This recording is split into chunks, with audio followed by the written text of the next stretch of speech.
Hi guys, welcome back to my channel. It's Angela, and welcome to the card I got in October, or the card of the month of October. Um, so we are at November 1st, 2023, and so this is what is that? This is the card I got in the for the month of October. I don't know what that blue is on there. That's not good. This is the card I got for. See that?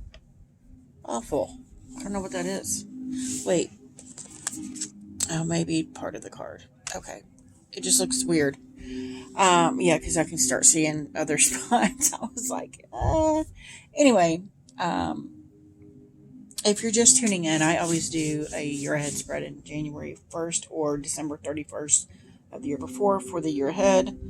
I go back in every month and at the end of the month and do a video. I usually pull a card or go over the card and, wherever it leads me is what happens in the video.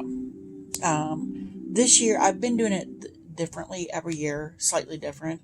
This year, I decided to take a page out of Dawn Michelle's playbook. And instead of an oracle choosing the tarot deck she would work with, whatever this card is for the month, I would choose then on the video to pull another card from another deck based on whatever I see in this card. And so that's what I've been doing this year, and it's been pretty crazy, pretty cool. Now, I will say the card of the month I pulled was the Ace of Flames or the Ace of Fire. And there's a freaking snake in it, which creeps me out because I'm terrified of snakes. I literally just went back because for some reason I forget how I do these videos. This specific video, no other videos, just this one. And I'm like, I don't know how I worded or how I started or whatever. So I go back and watch it once in a while. And I just got through watching September's video. And one of the cards I pulled in that video was from my Voyager's Daughter Tarot. And it was the Ace of Wands. And I'm like, okay, so I almost feel like that card was telling me this is your next card, or reminding me that this was my next card, which I found fascinating. That's the only reason I brought that out to show y'all. But so let's go over the Ace of Flames or the Ace of Wands. Is a card of beginnings. It's taking something that's passionate to you, I feel like, and starting a book or starting, that new career or that new relationship with fire and passion. And that's what I see in the Ace of Wands normally. And I really don't know that I feel any of that happen in October, except to say that I saw a lot of movies, kind of Halloween type movies that were full of like a fire energy. Which, I mean, it makes sense to me for October for the Ace of Flames. The Ace of Wands, we had a full moon that was gorgeous and all kinds of things. So that makes sense on a more lunar, earthy scale, if that makes any sense to you guys at all.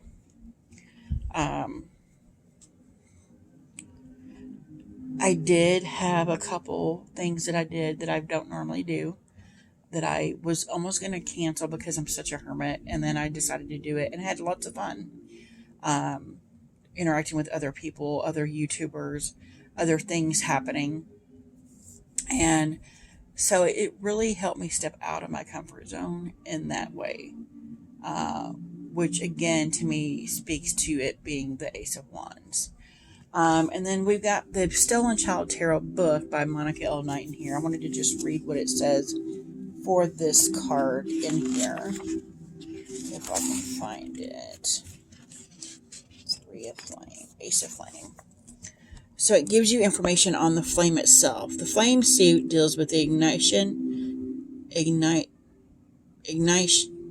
why can't I say that word? Ignition of will into action, physical transformation, kinetic energy, and momentum. Like Zephyrs, it is a suit of speed and immediacy. Concerned with the present moment, acts as they occur and the potential intention inherent to end process and dormant chain reactions. The Ace of Flame, the hand has long stood in for the whole being, both in numeral symbolism, with the pentagram as a diagram of 4 limbs and the head, and in other divination, like palmistry, where it acts as a map of both health and life. Interesting. Here, the hand, the paw, and the claw each represent potential soon-to-be tools of action, to be used either for creation or destruction. Wow. This is going a little deeper than I thought it would. It is really speaking more to the month I had, health-wise. They are wreathed and watched over by the snake, who indicates the knowledge and consciousness of the activity that's about to begin. Infinite potential, boundless energy, and then the flip side of that is quenched ambition and depression. So yeah, there was a bunch of depression that actually started in the month of October. It got really cold and way colder than it normally is this time of year. And kind of depression came with that because of all the health issues I've had that's not getting rectified, that's not getting looked at properly. And yeah, there's been kind of a decline in my mental capacity. Yeah. So that's quite interesting that kind of brings that up. Interesting. And then it says artist notes, natural features or artist notes. Raccoon paw, so that's a raccoon paw in the middle of the hand. Ball python and brown bear claws. Brown bear claws here. Interesting. So that's just giving you what I don't need to know what the snake was. I don't care. It creeps me out.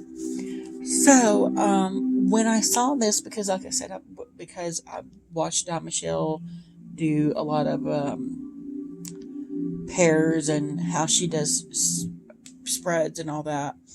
I saw one of her videos I think it was the beginning of this year, the end of last year, where she took an oracle card, and whatever oracle card she drew, based on colors or how it felt or whatever the situation may be, she drew a tarot deck based on that. And so that's what I started doing with this deck this year, and it's been pretty cool. So when I saw the Ace of Flames and I saw the hand with the paw in the middle, it almost made me think of palmistry, or it did make me think of palmistry. And I'm pretty sure the deck I chose for that is the 8 Queens Tattoo Tarot by Lana Zellner. It is a U.S. Games deck. I have trimmed the crap out of this deck because it was humongous. If you haven't seen this deck, it is gorgeous. It is a U.S. Games deck. The book, freaking humongous. Humongous. It comes with a huge layout spread also. This is what the cards used to look like. They're huge. This is an extra star card.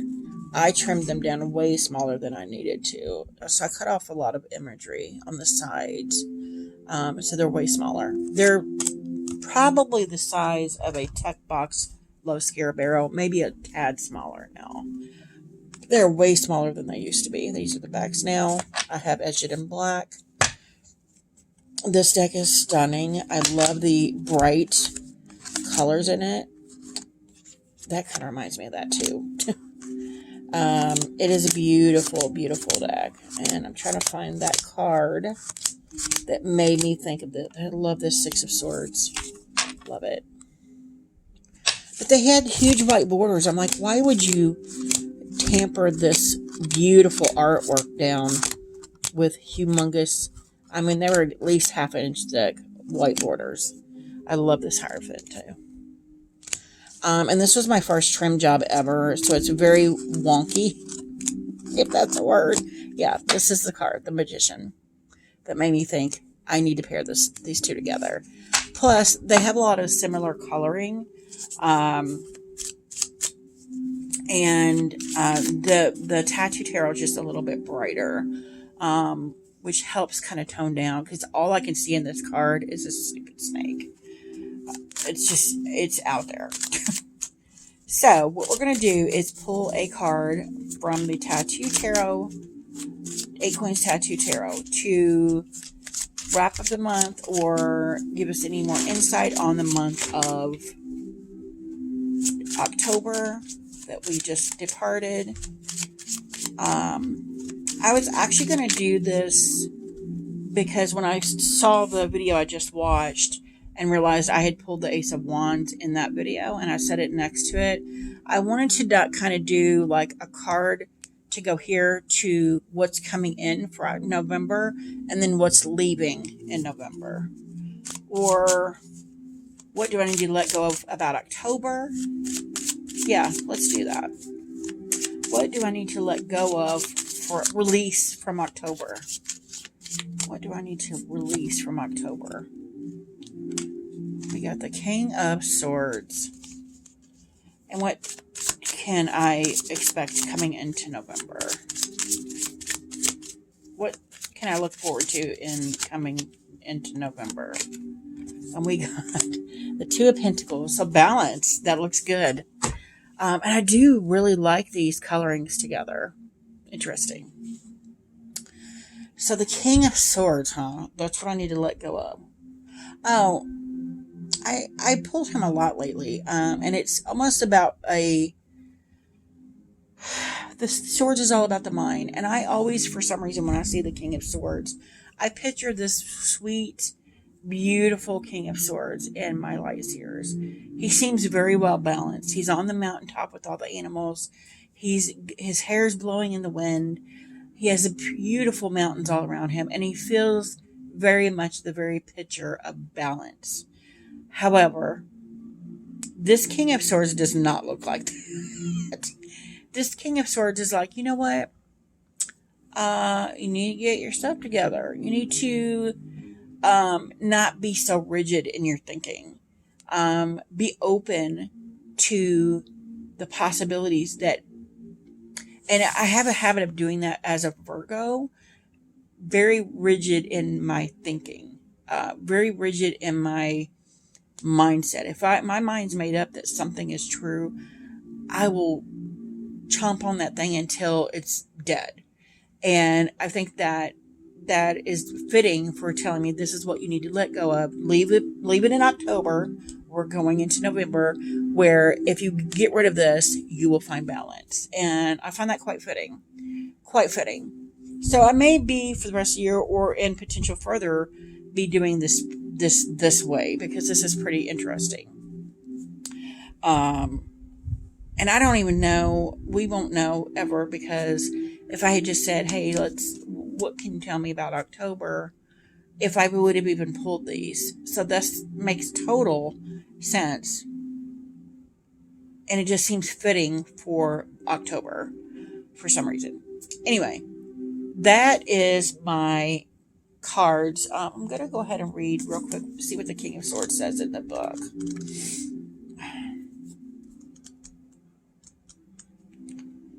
I'm pretty sure it's still coming off. Ink's still coming off of my hands from the edging of this deck that I edged probably 3 years ago.